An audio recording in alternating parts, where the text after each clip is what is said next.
Good morning বন্ধুরা, আশা করি সমস্ত বন্ধুরা অনেক অনেক ভালো আছেন। আমার নিউ ব্লগে সবাইকে স্বাগত। বড়দের প্রণাম, ছোটদের ভালোবাসা দিয়ে আজকে একটা ভিডিও শেয়ার করছি। এখন তো চলছে অম্বুবাচী, সেই কারণে ঠাকুমাদের জন্য একটা ভিডিও শেয়ার করছি। আগুনের জিনিস তো ঠাকুমাদের চলবে না এই অম্বুবাচীতে, আগুনের জিনিস হবে না বলে আগুন ছাড়া আমি একটা শরবত শেয়ার করছি। পুরো শরবতের ভিডিওটা দেখে নিন। ছোট দানার সাবু, দেখুন দেখতেই পাচ্ছেন 100 গ্রাম সাবু নিয়েছি এখানে, ছোট দানার সাবু। প্রথমে এটা ভালো করে আমি জল দিয়ে ধুয়ে নেব। সাবুটা ভালো করে ধুয়ে নিয়েছি, ধুয়ে 1 গ্লাস জল দিয়ে দিয়েছি। এর মধ্যে দেবো এবারে বড় মিচড়ি, দেখতেই পাচ্ছেন মিচড়িটা দিয়ে দিলাম। আর এখন ঘড়িতে বাজে সকাল 9টার সময় আমি মিচড়িটা দিয়ে সাবুটাকে ভেজালাম। বেলা 1টার সময় শেয়ার করব শরবতটা কিভাবে করছি। বন্ধুরা, সাবুদানাটা সকালবেলা 9টার সময় ভেজালাম, আর দেখুন 1টা বাজে আর কতটা ফুলেছে সাবুদানাটা ভেজার পর। আর এখানে নিয়েছি 1 পোয়া কাঁচা দুধ, ফল নিয়েছি কলা, বেদানা, আম, কিশমিশ। ফলগুলো ভালো করে আগে ধুয়ে কেটে নেব।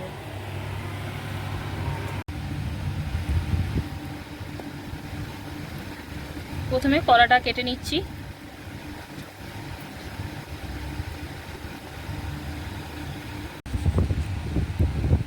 আম কেটে নিলাম।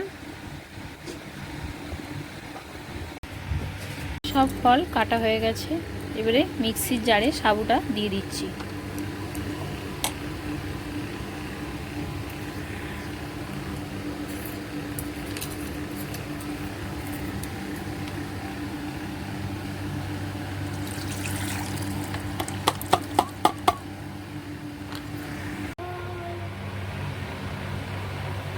এই সাবুদানাটার উপরে এবারে দিয়ে দিচ্ছি কলা।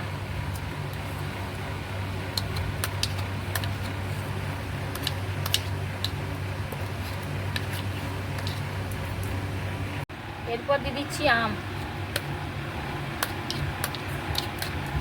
বেদানা,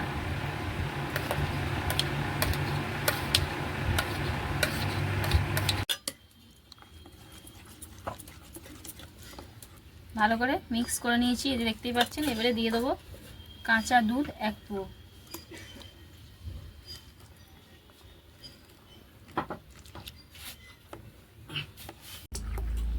ভালো করে তো সব দিয়ে ফাটানো হয়ে গেল। এর ওপরে দিয়ে দিচ্ছি কিশমিশ। কিছু বেদানা আমি গোটা রেখেছিলাম, মিক্সিতে দিইনি, দিয়ে দিলাম।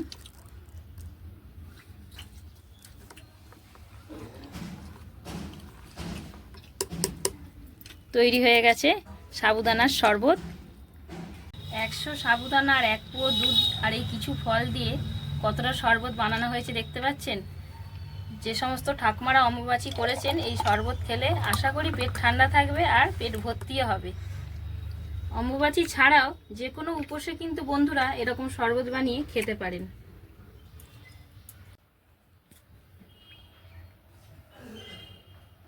দারুণ। বন্ধুরা, পুরো ভিডিওটা দেখার জন্য অসংখ্য ধন্যবাদ। ভিডিওটা ভালো লেগে থাকলে অবশ্যই লাইক, কমেন্ট, শেয়ার করতে ভুলবেন না। পরের ভিডিও দেখা হবে। বাই। সুস্থ থাকবেন, সবল থাকবেন।